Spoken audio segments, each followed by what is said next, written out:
everyone, thank you so much for joining me today. My name is Laura Train Mama. Today we are having a look at the first story contained within the Thomas Friends Magazine. It's issue 856. It's the December edition 2025. Whiteout.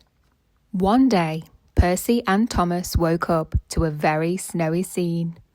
It was so snowy that Percy was covered in snow as soon as he opened his shed door. "It's a total whiteout. There won't be any deliveries today," said Gordon as he slid into the yard. Percy was very upset because he had lots of deliveries to make for the winter holidays. He rushed after Gordon, but it was so snowy he couldn't see where he was going and crashed into Gordon's back. Bump. Gordon wouldn't let Percy make any deliveries until Thomas wrapped himself in fairy lights and offered to help. "You boys sure come up with some creative solutions," laughed Gordon.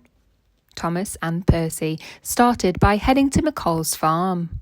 Thomas had his snowplow and both of them were wrapped in fairy lights. "McColl's is that way," said Thomas. "Or maybe it's that way," said Thomas. It was snowing so heavily they couldn't see which way to go. Seeing a building in the distance, they both headed towards it. "Where are we? What are you doing here?" They had arrived at Brenham Docks. "You two shouldn't be out in this storm," said Cranky. Before they set off again, Cranky advised them to try using their other senses to guide themselves around Sodor. As they chugged along, they listened out for different noises. Suddenly, they smelt a strong, stinky smell and heard a loud clank. It was Whiff. "How'd you find me?" asked Whiff. When he heard they followed their noses, he was impressed. "Using smell is a creative way to find your way," said Whiff. They used all of their senses on the rest of their way. They felt the curves of the track, heard the sound of the big clock's bell, and smelt the scent of gingerbread from Vickerstown Bakery. "My eye spies Vickerstown," said Percy, as he finally spotted something through the snow.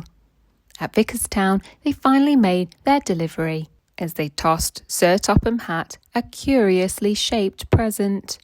"Oh, ho, ho, ho. I wonder what that is," laughed Sir Topham Hatt. The end. That brings us to the end of the first story contained within the Thomas Friends Magazine for December 2025. It's issue 856. If you enjoyed listening along with me today, then why not come back in about 10-15 minutes? We're going to move on to story number 2. And other than that, have a great day.